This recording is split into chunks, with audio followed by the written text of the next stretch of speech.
तो yes, hello, good morning, good afternoon, good evening, whatever जब आप video देख रहे हो। Yes, my name is Narendra Singh and you are most welcome in your own channel learn to grow vision of education. So student, let's start the learn.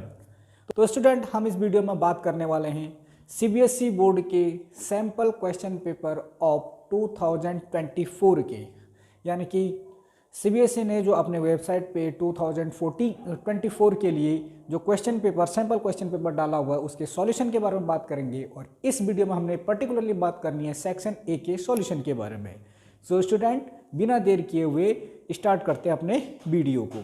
तो हम बात कर रहे थे, देखो फर्स्ट क्वेश्चन क्या है। The first question of the section A is an electric dipole having a dipole moment of 4 into 10 raised to power minus 9 coulomb meter is placed in a uniform electric field such that the dipole is in stable equilibrium. If the magnitude of the electric field is 3 into 10 raised to power 3 Newton coulomb, what is the work done in rotating the dipole to a position of unstable equilibrium. तो student, हम बात कर रहे हैं, आपने ये कुल मिला के बोलना है कि एक इलेक्ट्रिक डायपोल को स्टेबल से अनस्टेबल पोजीशन तक, अनस्टेबल इक्विलिब्रियम की पोजीशन तक रोटेट करने में जो वर्क डन है वो आपको कैलकुलेट करना है। तो आपको पता है कि work done to rotate an electric dipole in electric field is given by, देखो क्वेश्चन मैं आपको यहाँ पे लगा दूंगा आपकी सहूलियत के लिए, लेकिन हम यहाँ पे सीधे आंसर के बारे में बात कर रहे हैं। Answer of question number first of section A. तो देखिए, गिवन है इलेक्ट्रिक डायपोल मोमेंट आपके पास दिया है, दैट्स मीन पी का मैग्नीट्यूड दिया है, और ये आपके पास कितना है 4 into 10 raised to power minus 9 coulomb metre. ठीक है, ये आपके पास गिवन है। और दूसरी चीज, इलेक्ट्रिक फील्ड की जो स्ट्रेंथ है वो भी आपको दी हुई है, and that is E is equal to, इसका मैग्नीट्यूड दिया हुआ है और ये दिया हुआ है आपके पास 3 into 10 raised to power 3 newton पर कूलॉम। देखिए, आपको पता है कि जब किसी भी एक इलेक्ट्रिक डायपोल को स्टेबल से अनस्टेबल, दैट्स मीन इसको 180 डिग्री रोटेट करने के लिए जितना वर्क डन होता है उसको हमने कैलकुलेट करना है। तो आपको पता है work done to rotate, since आपको पता है work done to rotate and electric dipole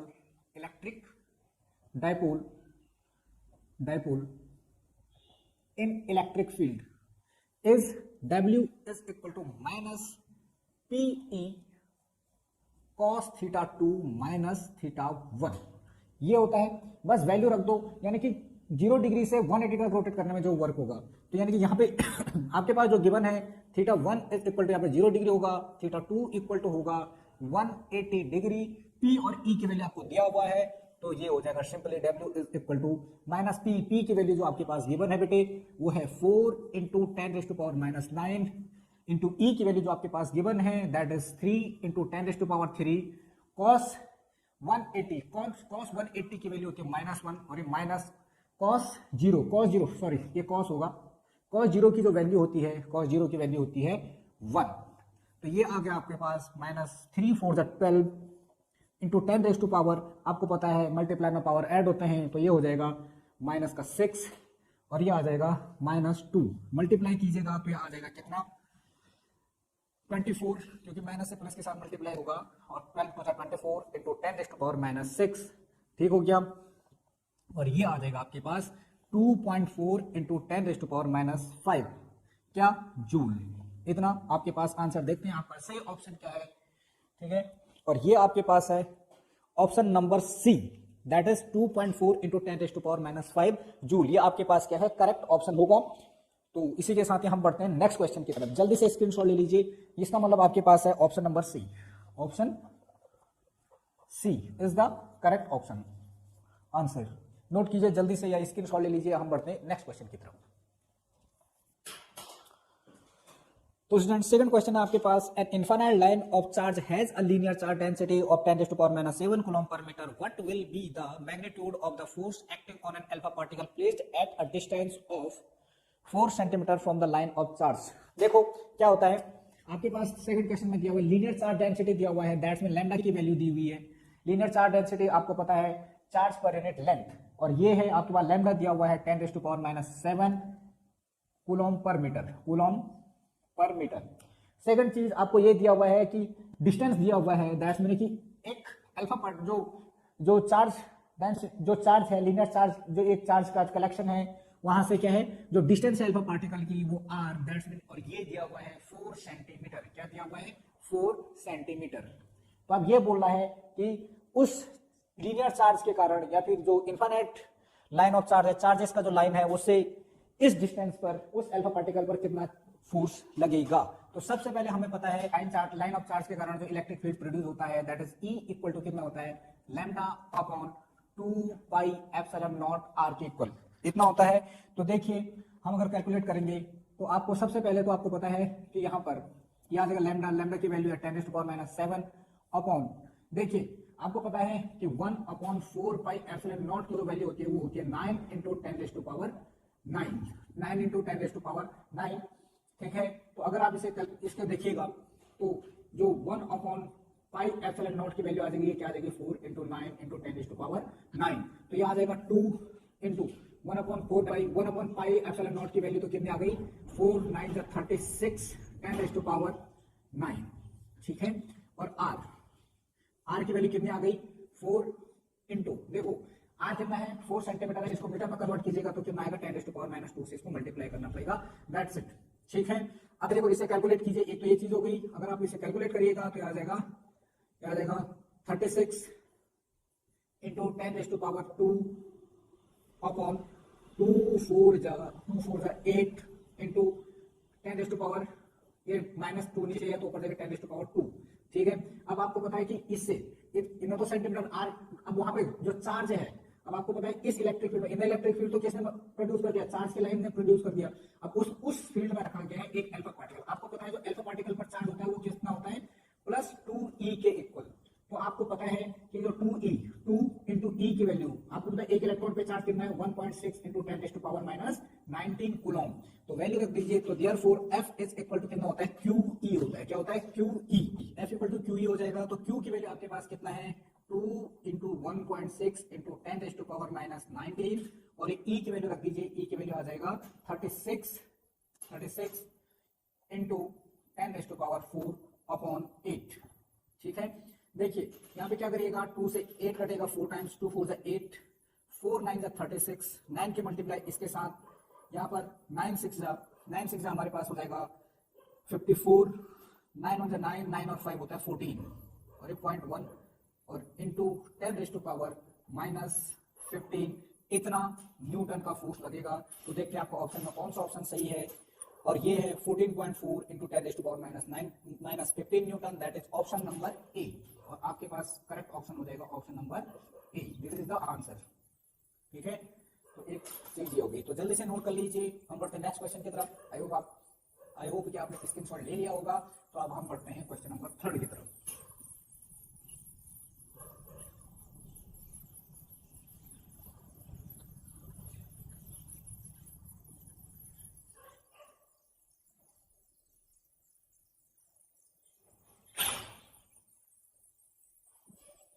ठीक है, तो क्वेश्चन नंबर 3 के बारे में अगर हम बात करेंगे तो क्वेश्चन नंबर 3 आपके पास जो गिवन है वो है आपके पास the graph value shows the variation of the maximum kinetic energy of the emitted photo electron with the frequency of the incident radiation for a given metal.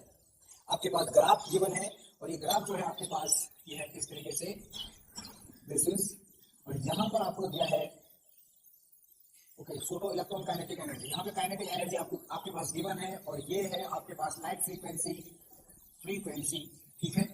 तो आपके पास जो ये दिया हुआ है इस तरीके से ग्राफ दिया हुआ है। अब ये बोल रहा है which of the following gives the work function of the metal, metal का जो वर्क फंक्शन है वो कौन सा देगा। तो देखिए आपको पता है कि जो वर्क जो आर्शियन फोटो इलेक्ट्रिक इक्वेशन है वो क्या है आपके पास, वो आपको पता है कि जो एनर्जी E इक्वल टू होता है वो क्या होता है,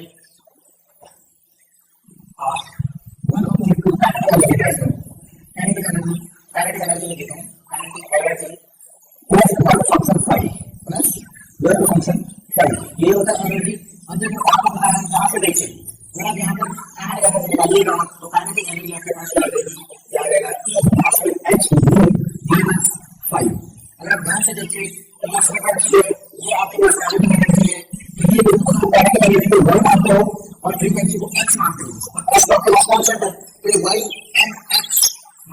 वर्क फंक्शन यहाँ पे क्या देगा ये सी अपन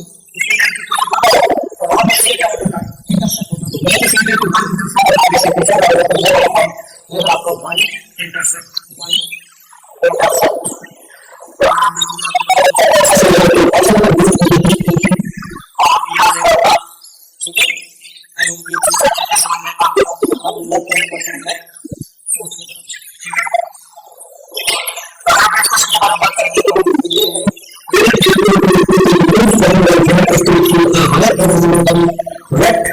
happens to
between the two values P and 2S only.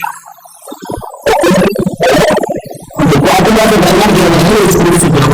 Please go along with one connected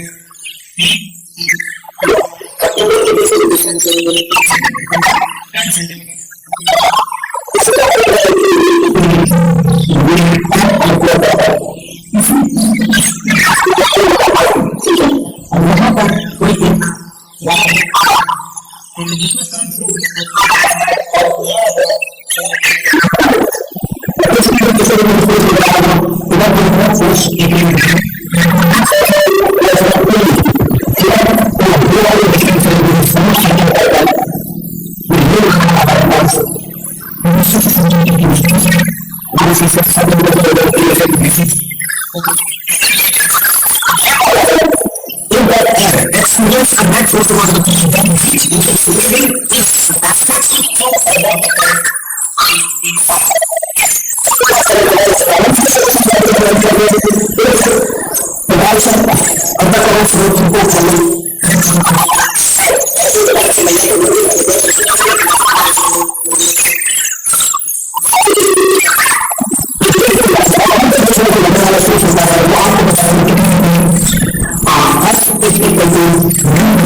magnitude more than 15 ampere. This is the answer, and this is option number C is right answer. Okay, तो जल्दी से note कर लीजिए, हम next question की तरफ बढ़ रहे हैं.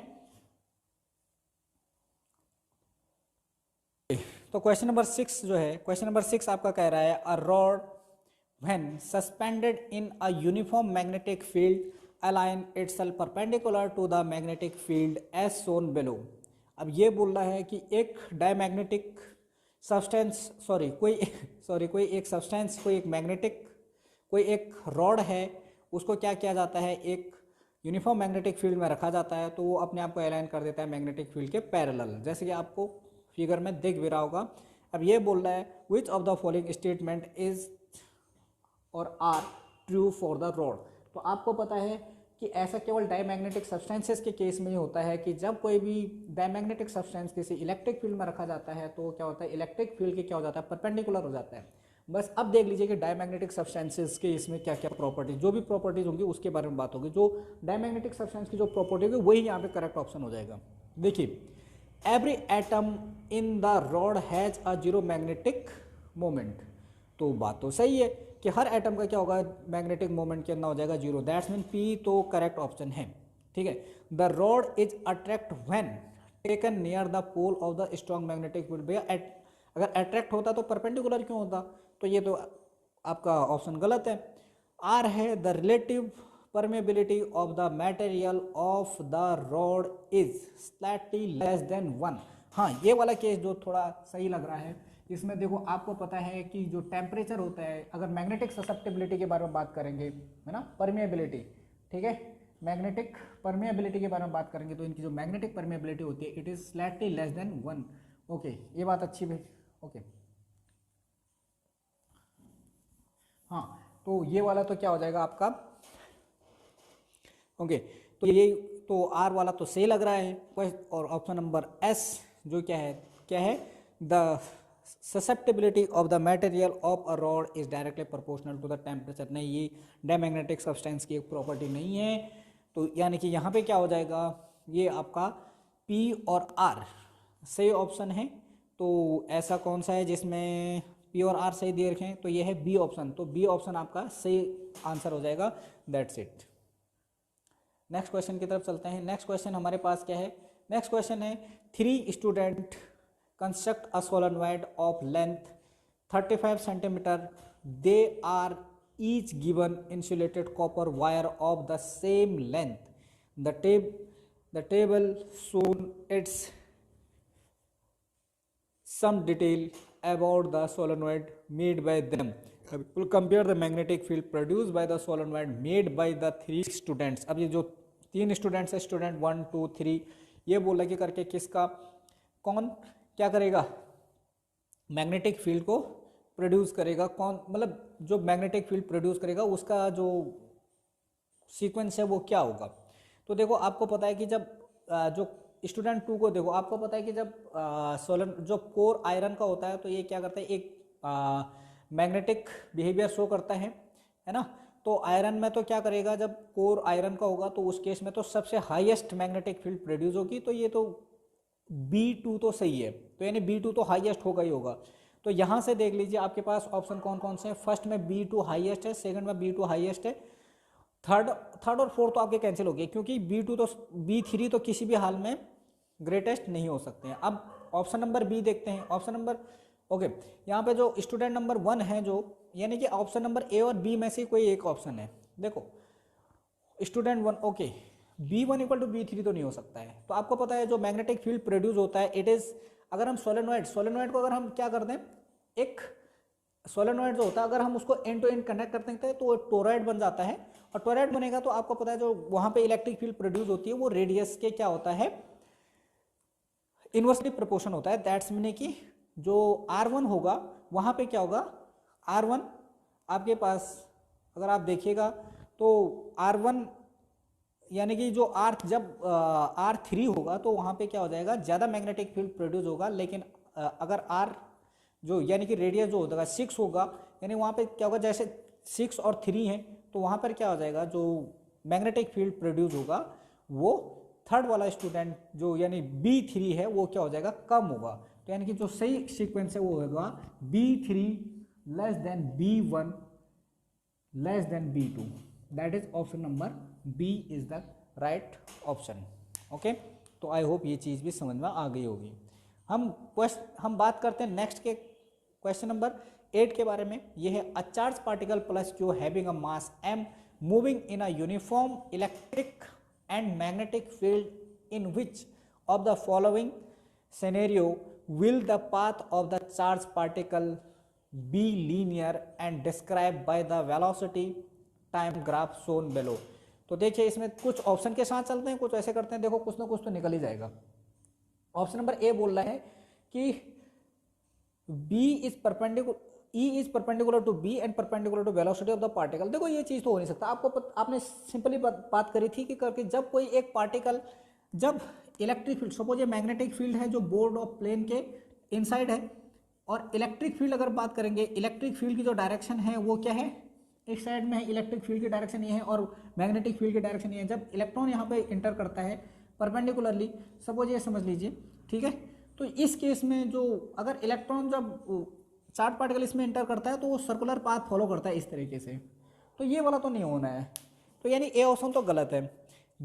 E parallel to B and the particle is initially at, क्या ऐसा हो सकता है? देखो आपका अगर आप ग्राफ देखोगे, ग्राफ में ये है, ग्राफ में वेलोसिटी ये है, वेलोसिटी ये हुआ है, ठीक है, और ये है टाइम। तो जरा एक चीज देखो, क्या पार्टिकल का यहाँ पे वेलोसिटी दी हुई है? वेलोसिटी देखो क्या जीरो है? नहीं है, कुछ ना कुछ वेलोसिटी तो है। तो सेकंड ऑप्शन तो वैसे ही कैंसिल हो जाएगा। ऑप्शन नंबर सी देखिए, E parallel to B and the particle has a initial velocity along the electric field, क्या ये पॉसिबल है कि इलेक्ट्रिक फील्ड के अलोंग होगा?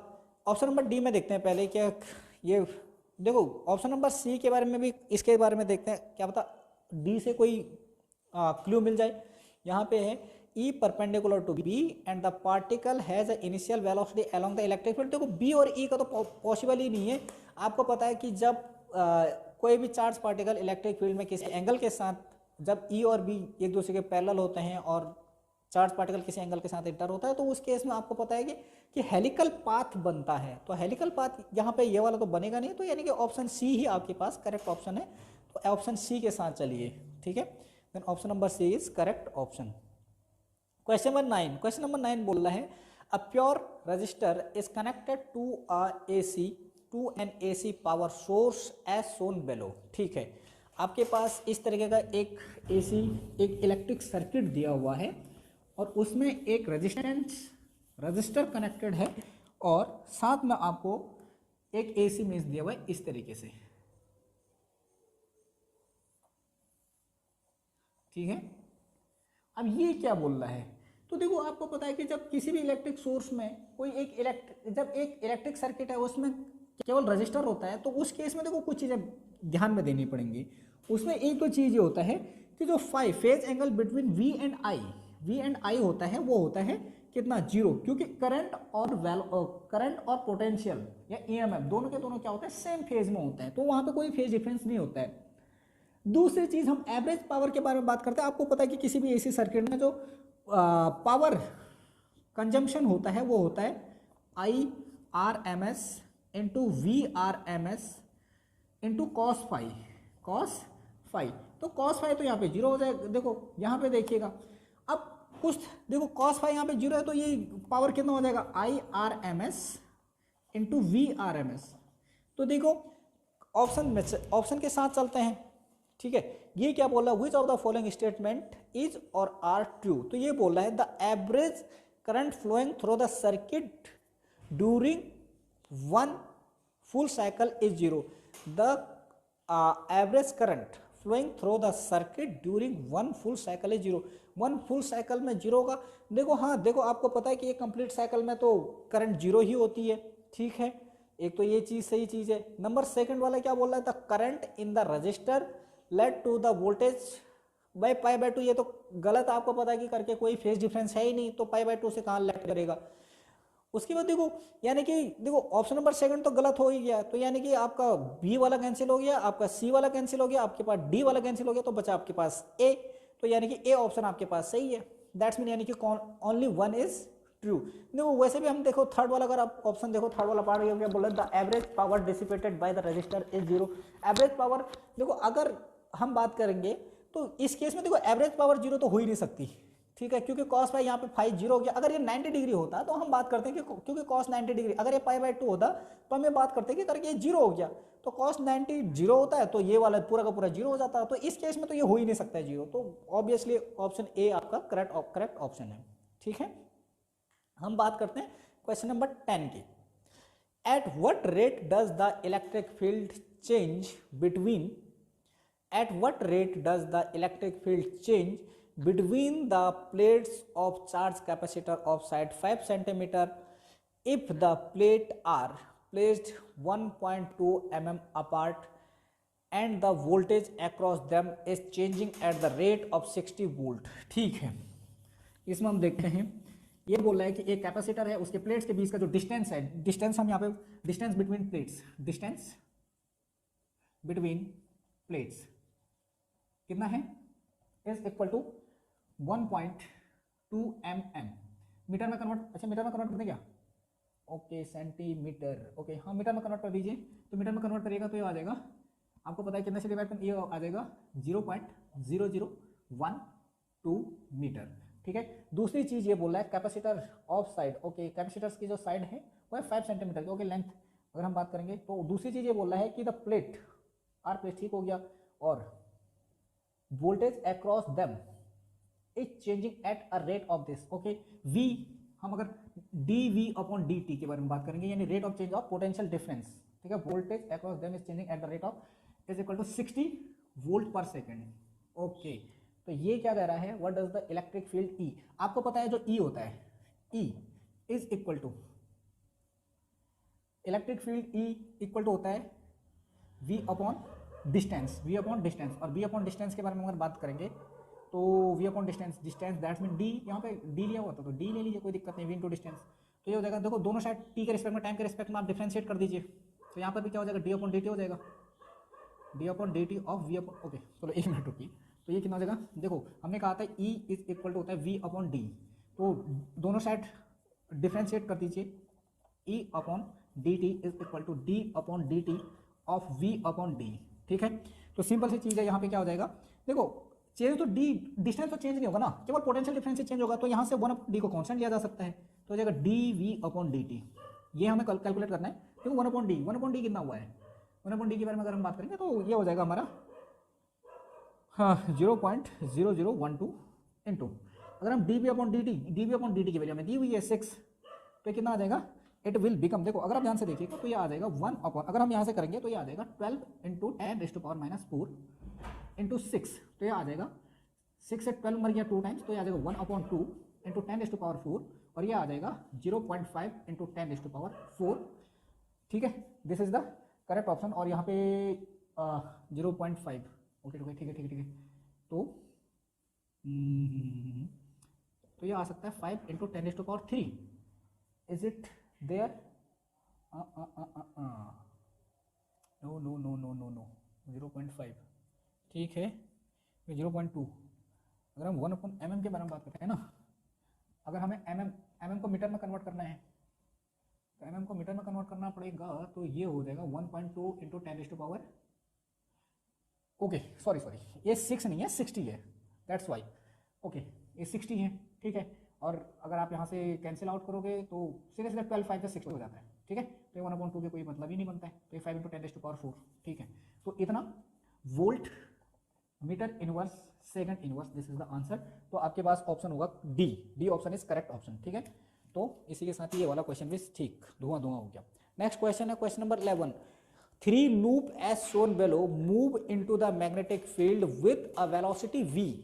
3 अलग अलग लूप हैं, उनके एरिया आपको दिए हुए हैं, ठीक है, साइड आपको दिए हुए हैं।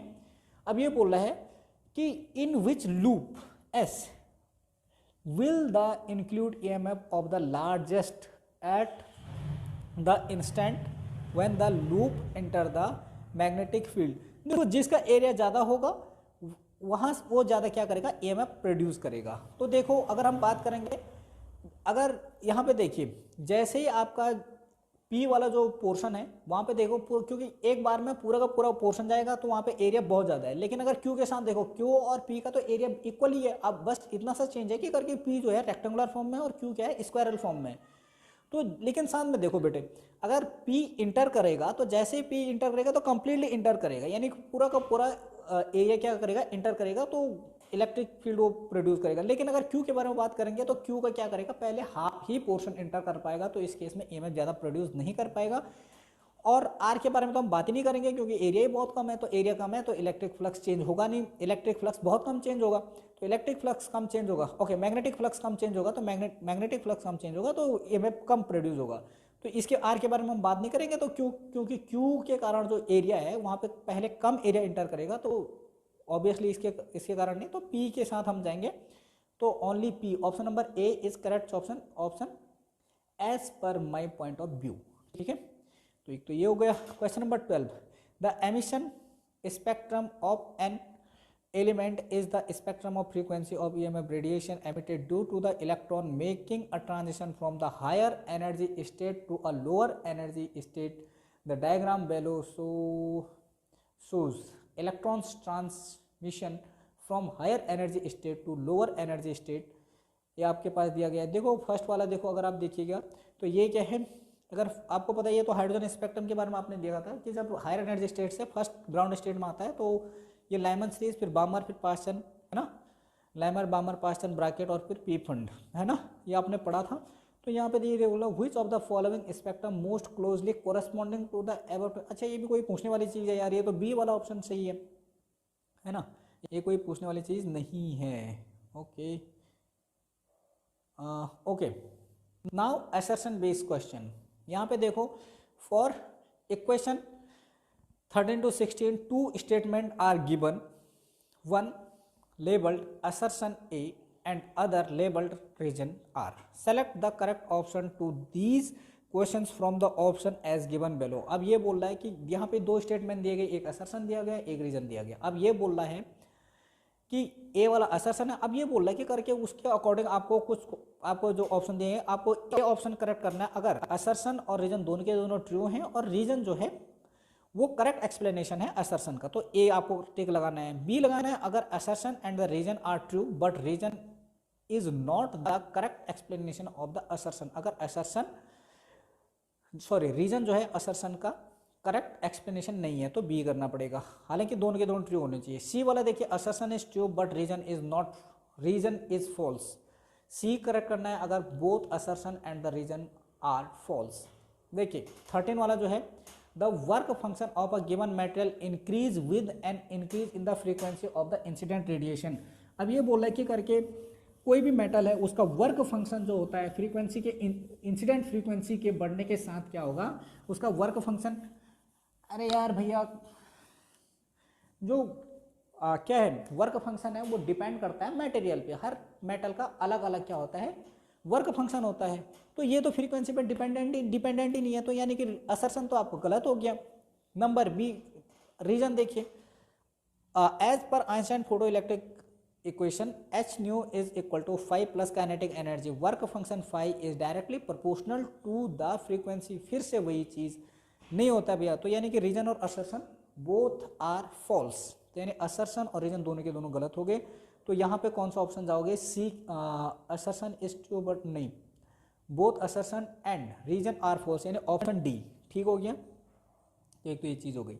Number 14 assertion A, the conductivity of intrinsic semiconductor increase with a increase in temperature, the conductivity of intrinsic semiconductor, एक इंट्रिंसिक सेमीकंडक्टर है उसका जो टेम्परेचर, ओके, उसकी जो कंडक्टिविटी है वो टेम्परेचर बढ़ने के साथ क्या होती है, बढ़ती है। हाँ ठीक है, सेमीकंडक्टर के बारे में केस तो सही है कि अगर कंडक्टिविटी, देखो कंडक्टिविटी बढ़ेगी, देखो टेम्परेचर बढ़ेगा तो वहाँ पे क्या होता है, जो कंडक्टिविटी होती है यानी रेजिस्टेंस होता है वो कम होता है सेमीकंडक्टर का, लेकिन मेटल के केस में अलग होता है। मेटल के केस में क्या हो जाता है, जो रेजिस्टेंस है वो टेम्परेचर बढ़ने के साथ क्या होता है, रेजिस्टेंस क्या होता है उस केस में इंक्रीज हो जाता है, और यहाँ पर क्या होता है रेजिस्टेंस कम हो जाता है तो कंडक्टिविटी बढ़ जाती है। ठीक है, ये बात तो सही है जी। रीजन देख लेते हैं, increase in temperature decrease the voltage time between, ठीक है, increase the temperature decrease the voltage time between collision of the electron, increase in temperature, ठीक है, इंक्रीज जैसे टेम्परेचर इंक्रीज होगा, decrease the average time between collision, यानी कि tau that's mean relaxation time कम होगा। देखो मेटल के केस में तो ये बात सही है, मेटल के केस में सही है, लेकिन अगर हम बात करेंगे मेटल के केस में तो सही है, ठीक है।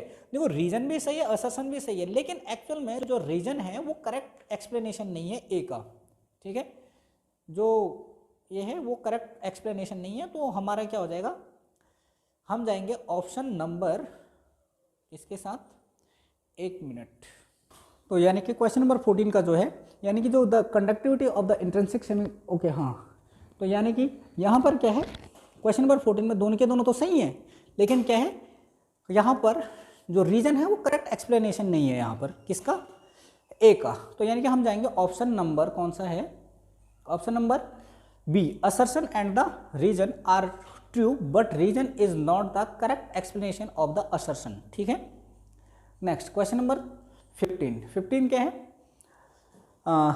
The direction of the electric field is always perpendicular to the equipotential surface. ठीक है, यानी कि क्या बोल रहा है कि जितने जो इक्विपोटेंशियल इलेक्ट्रिक फील्ड की जो डायरेक्शन होती है वो इलेक्ट्रिक जो वो इक्विपोटेंशियल सरफेस की क्या होता है, हमेशा परपेंडिकुलर होती है। हाँ ये बात तो सही है, हमेशा इलेक्ट्रिक फील्ड जो होता है इक्विपोटेंशियल सरफेस के परपेंडिकुलर होता है, आपने पढ़ा भी होगा। ठीक है, रीजन क्या बोल रहा है, work is done by the electric force in moving the charge between any 2 point of an equipotential surface is 0। हाँ ठीक है, इक्विपोटेंशियल सरफेस है तो एक चार्ज को दूसरे पॉइंट तक जो ले जाने पे जो वर्क डन होगा वो क्या होगा, 0 होगा। ये बात सही है, दोनों के दोनों करेक्ट है और जो रीजन है वो भी क्या दे रहा है, करेक्ट एक्सप्लेनेशन दे रहा है ऑप्शन ए का। तो I think we should go with option number A, जहां पर रीजन जो असर्शन और रीजन दोनों के दोनों करेक्ट हैं, लेकिन जो रीजन है वो करेक्ट एक्सप्लेनेशन है ए का। ठीक है, क्वेश्चन नंबर 16 क्या बोल रहा है, if the focal length of two convex lens in the same is the same, the lens with the large diameter will produce bright image। ठीक है, यानी कि दो लेंस हैं आपके पास, एक ये है एक ये वाला है, एक ये वाला है। तो यानी कि क्या है, इनका फोकल लेंथ हो गया। तो यानी कि जो बड़ा वाला है, यानी फोकल लेंथ दोनों का क्या है, सेम है। तो ये ठीक है इस तरीके से, और यहाँ पर अगर ये इसका डायमीटर कम है तो यानी कि फोकल लेंथ सेम है। ठीक है, यानी कि जो क्या बोल रहा है, if the focal length of two convex lens is the same, ठीक है सेम है, the lens with the larger diameter will produce bright image. ठीक है, बड़ा वाला जो होगा वो क्या करेगा, ब्राइट इमेज तो प्रोड्यूस करेगा। क्यों, क्योंकि क्या करेगा, ये ज़्यादा लाइट रे को क्या कर सकता है, बैंड कर सकता है, और ये कम होगा। ठीक है, रीजन आर क्या है, convex lens will larger diameter are able to focus light better. Light better explain करने के लिए यार ऐसा नहीं है, क्योंकि ये कोई बात नहीं है कि करके डायमीटर ज़्यादा होगा तो लाइट को ज़्यादा अच्छे से कन्वर्ट कर पाएगा, नहीं, ये वाला नहीं है। हाँ, ये हम बात कर सकते हैं कि ये ज़्यादा लाइट को कन्वर्ट कर सकता है फोकल लेंथ पर, ये वाला कम करेगा, कम डायमीटर वाला कम करेगा। ठीक है, तो यानी कि ये वाला तो नहीं है, रीजन जो है सही नहीं है। ठीक है, तो यानी कि हम बोल सकते हैं कि करके assertion is right but the reason is not correct. तो यहाँ पे हमारे पास जो ऑप्शन हो जाएगा वो क्या हो जाएगा, assertion is true but reason is false. हाँ ठीक है, ऑप्शन नंबर सी, यानी ऑप्शन नंबर सी के साथ हम जाएंगे। ठीक है, तो ये हमने किया सेक्शन ए को। ठीक है, जल्दी हम लेकर आएंगे आपके सेक्शन बी को, जहाँ पर हम बात करेंगे, ठीक है, सेक्शन बी के सॉल्यूशन की। ठीक है, तब तक के लिए अगर वीडियो पसंद आए तो लाइक कीजिएगा। ठीक है, अगर वीडियो पसंद आए तो लाइक कीजिएगा, शेयर कीजिए, सब्सक्राइब कीजिएगा अगर आप नए हो, और अपने अगर आपको इस वीडियो से फ़ायदा मिला तो अपने दोस्तों के साथ ज़रूर शेयर कीजिएगा। शेयर करना मत भूलिएगा, क्योंकि आपका एक शेयर और लाइक हमें बहुत ज़्यादा मोटिवेशन देता है। ठीक है, तो हम कोशिश करेंगे कि और भी वीडियो जल्दी से जल्दी अपलोड किए जाए। जैसे कि आपको पता है कि आपका जो बोर्ड एग्जामिनेशन है वो बिल्कुल सर पे है, जल्दी आपके एग्ज़ाम होने वाले हैं। CBSE के मे बी फरवरी में 20 फरवरी के अराउंड, यानी 18 फरवरी से शायद स्टार्ट है। ठीक है, तो हम जल्दी से सेक्शन बी का भी सॉल्यूशन लेके आएंगे। तब तक के लिए जय हिंद, जय माता दी, जय भारत।